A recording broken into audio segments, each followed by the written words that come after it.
lovers, Jade here from The Hungry Vegan. Today I want to let you know, first of all, today marks 6 months for me that I've been fully raw fruitarian. Fully raw on 80-10-10 anyway, so I'm pretty proud of that.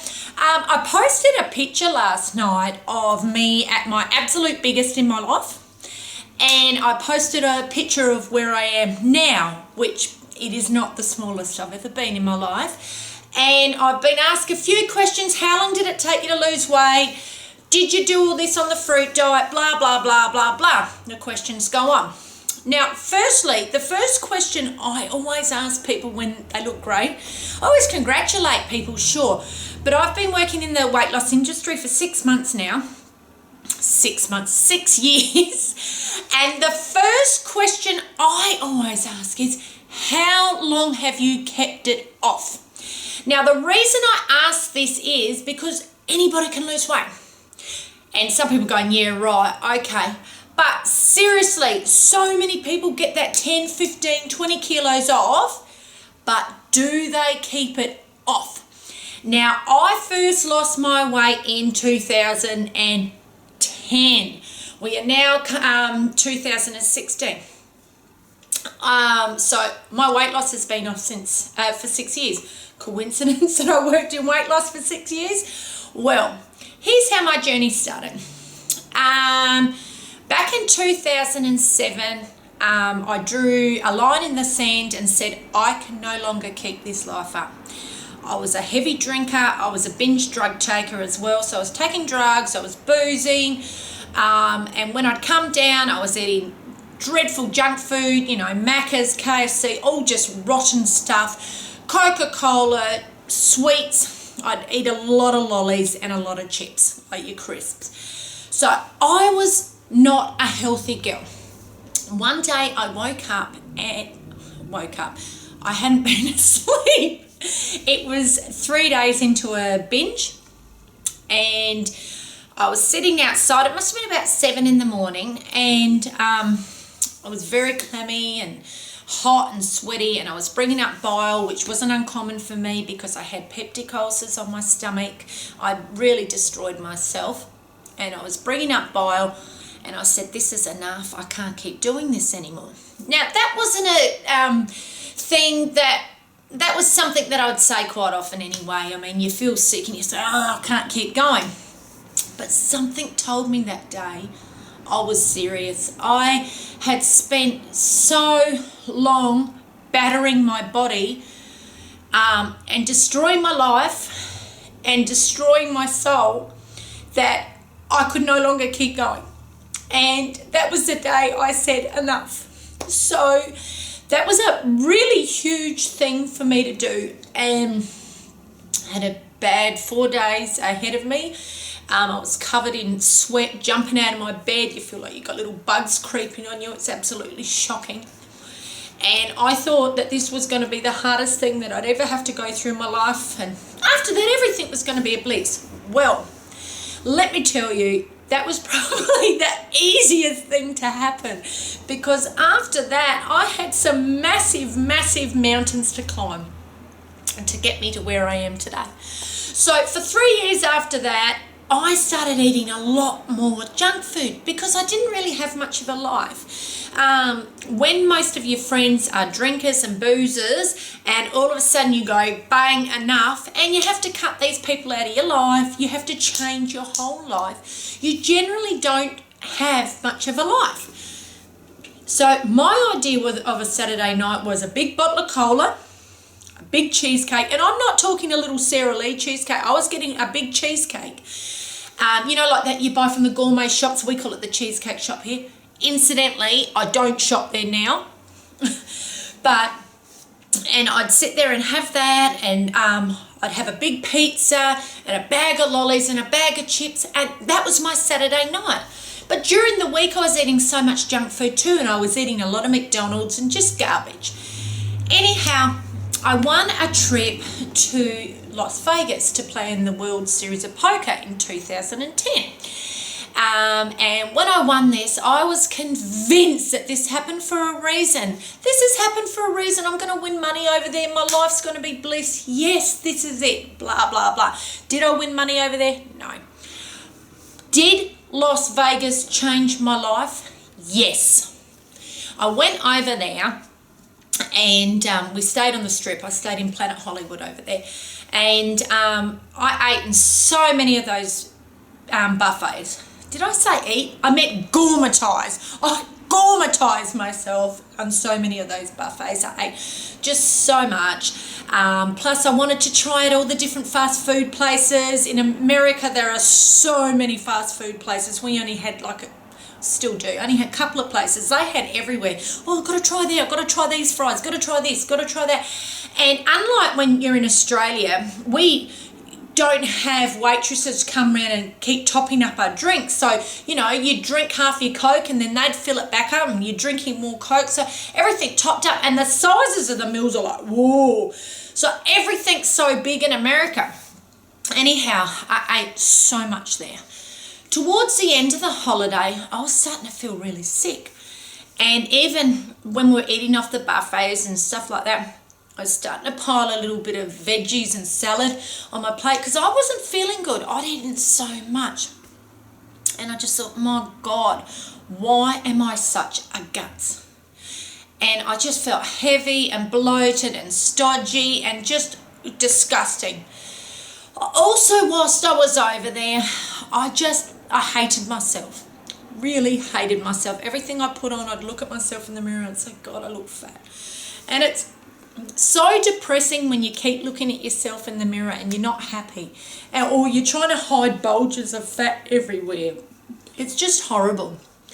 I was so ashamed of myself that I didn't even go in any of the pools there. And it was so hot there. I don't know what it is in American degrees, but it was 43, 44 degree Australian heat, and it was a really dry heat, which I'm used to because we have that here in South Australia. It was a very dry heat, but I'm not going in the pool because I was worried that there was going to be all these gorgeous, sexy women there and they're going to look at me like, who's this fat blob? So I didn't go in the pool. And I think about myself back then, I think, oh my God, I wish you'd loved yourself more. And so you can see 3 years into my sobriety, I'm sober, but there was no self-love there. So there was still that, though I was still holding on to so many resentments, so much hurt, so much pain, everything that led me to be such a heavy drinker in the first place, so much self-loathing, it was all there. And I really, really hated myself, hated myself. And because I hated myself, I had so much hate that I gave out to others too. I was very, very bitter. Hurt people, and you hurt people. You keep them at arm's length, or you criticize them, or you're negative against them because your self-worth is so low yourself. And I don't believe I was a nice person back then. But I look at that girl back then because I understand her now more, and I know her more because I've worked over so many of these things that I've been through in my life. And I just want to hug her and say, you know what, I love you. And I'm sorry for everything that happened to you. It's going to be okay. Please just believe in yourself. And luckily, I did start to believe in myself, just a little bit at this stage. And I came back from America. Oh, didn't think I'd cry. I can't believe it. I came back from America and I said, that's it. I've got to get this weight off. Now, I had tried so many things in the past. I tried one time to put myself on a raw diet, but I had absolutely no idea. And I look back, oh my goodness, I was still drinking.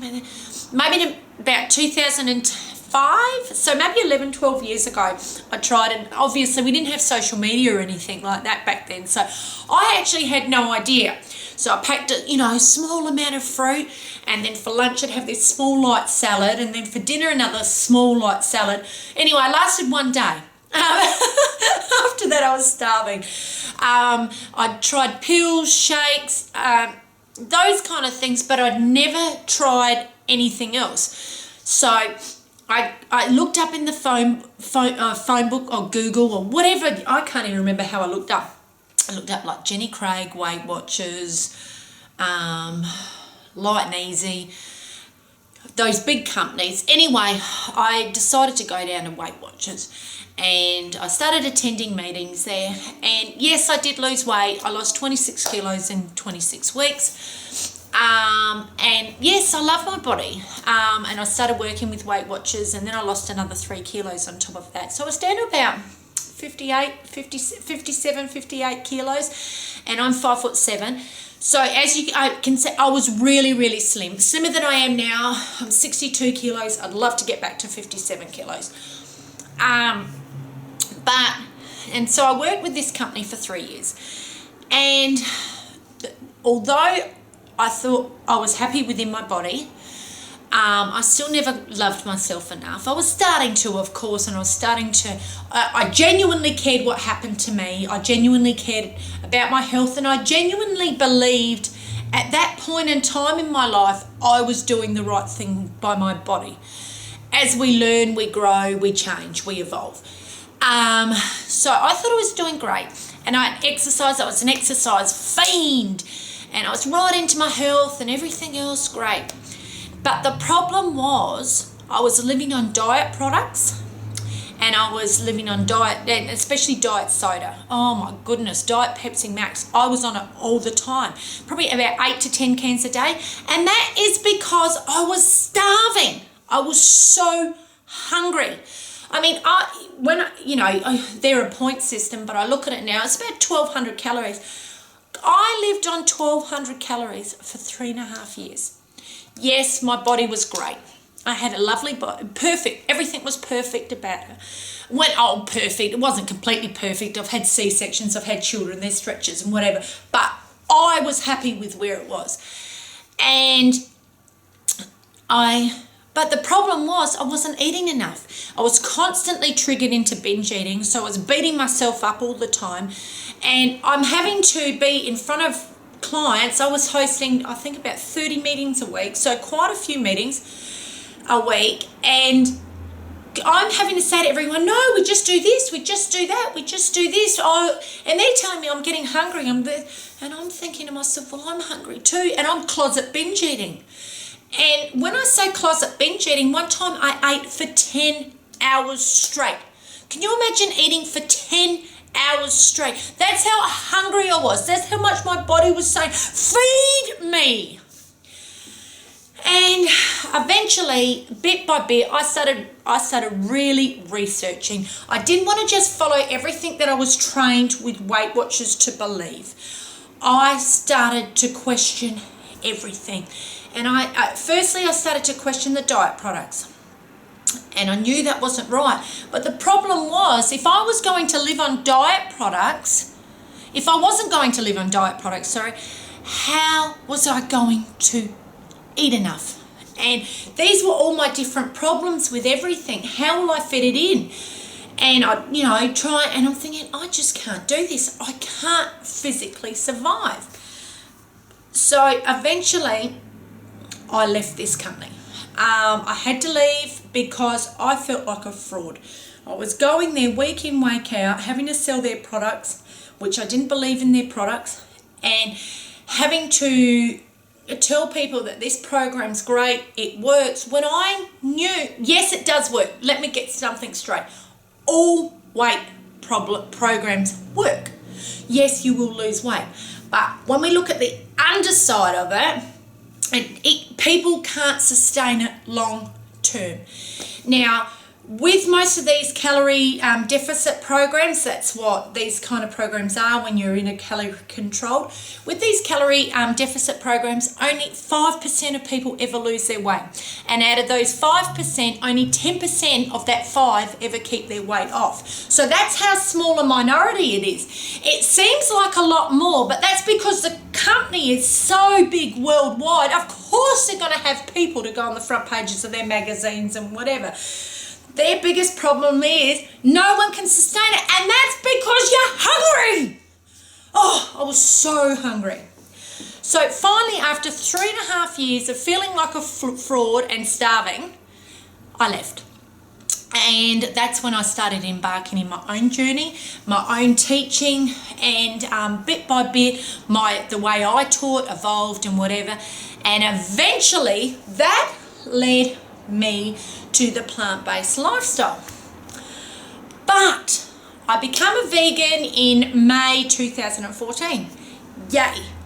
And at this point in time, I really only wanted to put a vegan diet together. I really didn't understand too much about it. But I started to watch Earthlings and whatever, and I became an activist, and I became right involved in the vegan movement, and I said, right, I'm vegan for the animals. So there was no way I was ever going to budge from veganism. And that's really important, I think, for anybody when you come over to this lifestyle. You must be concrete, otherwise you will revert. And that's what happened. But for me, that's what will happen. But for me, I was concrete. I was vegan regardless of weight going up, down, in, out, whatever. It wasn't about my health. I was vegan for the animals, and I wanted to follow a plant-based diet for my health. So what I did, I started following RawTill 4. Now, RawTill 4 personally didn't work for me. Now, I'm not saying RawTill 4 doesn't work, because clearly people are successful on it. Clearly, Freely looks amazing. She's like, that would be my dream to have a body like hers. The problem for me was I'm not doing the exercise that a lot of those people are. So I was smashing in so much food, eventually it started to go whoop. And over 2 years becoming vegan, I put on 8 kilos. Until 6 months ago, I made a decision. I said, you know what? I'm going to go raw. And I mean, I was 80% raw. I was getting myself to 80% raw anyway. But the problem was at night time when I was able to eat grains. I was eating grains, and I'm telling you, I was eating so much. And look, it could have been I wasn't eating enough fruit during the day or whatever. I don't really know. I'm not going to blame that program, because I believe any program can work if it's done properly. I may not have been doing it properly, so I don't want to have a bag fest here. I'm just explaining what happened to me. And so as well as that, I believe I was having adverse reactions to having so many grains. I was feeling dull in the head, blurry. That can be with weight gain too, but I'd broken out in rash everywhere here, and my acne was really, really bad. And I have wanted to be a raw vegan for so long anyway. I'd been on, over the last 4 years, I've been on quite a few 30-day juice fasts, and I know how good I've always felt on the juice fast. So for me, it was always, you know what, if I go raw, hopefully I'll lose some of the weight that I've put on through doing the RawTill 4, and I'll clear my skin up. So I started on it. So far to date, I've lost 5 kilos, but I personally would like to lose another 4 to 5. Either that or just tone up. I just want to tone up. And that's nothing to do with all the fruit. That's me going to do the exercise, which I've started back up at the gym a week ago, and I plan to get my body as to where it was about 3 years ago. And I know it's possible. All things are possible. I'm possible. What I've changed in my life, it is possible. The first 5 kilos when in the 6 months, they came off in the first couple of weeks, and I believe because I've always believed where I am right now is my blueprint. And when your body has a blueprint, it can revert to that when you lose weight. But what can happen then, it'll really budge. It's called a plateau, and it's very hard to get it to move down. The only way we can generally move a plateau is not by reducing the amount of food we're eating. I will never advocate reduction of food again after working with Weight Watchers. I believe the great thing about this lifestyle is that we can eat an abundance of food, and I haven't put on any weight since I've started this lifestyle, that's for sure. So that abundance is there, and I'm just going to believe in the process. And I do believe in the process. But I know for me to budge that plateau, I need to go to the gym. I'm lifting weights at the gym. I'll be doing a couple of days a week cardio and 3 to 4 days weights. Weights are great because they build muscle. When we build muscle, it burns fat.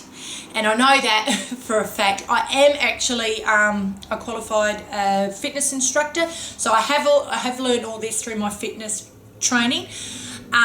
So I do believe that is the best way. So I've finally got my butt, and I've just been so busy over the last 6 months.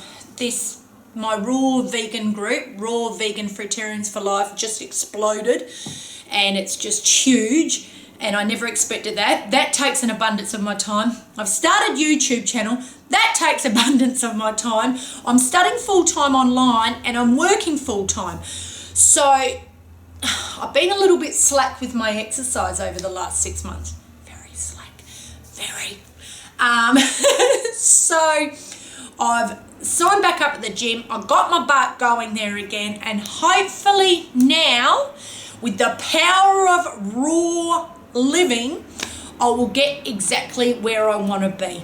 Now, I call myself an overcomer. I call myself a perseverer. And I believe the key to everything I have ever achieved in my life since making the transformation is consistency. And the one thing I'm very consistent with is improvement. So each day I aim to improve more. It's not about quick fixes or anything like that. It's about being consistent. And that's what I've done for the last 6 months. Just going to talk about that, Bracker, is being consistent.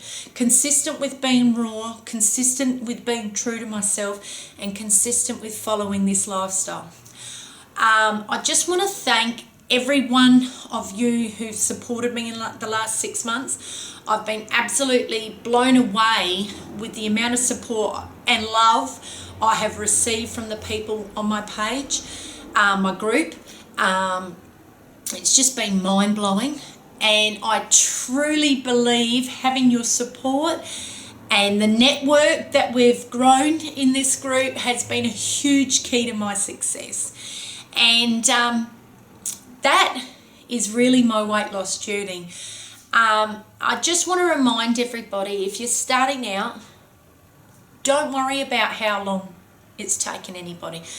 This isn't a quick fix. This is a lifestyle for life. And if we're creating healthy bodies for life, we have to remember the damage that we've done to our bodies beforehand. And, things take time to heal. Your body didn't get fat overnight or diseased overnight. It's not going to be healed or, slim overnight. Don't give up. Keep going. I plan to keep going. And I hope that you're going to continue to stay with me for the journey.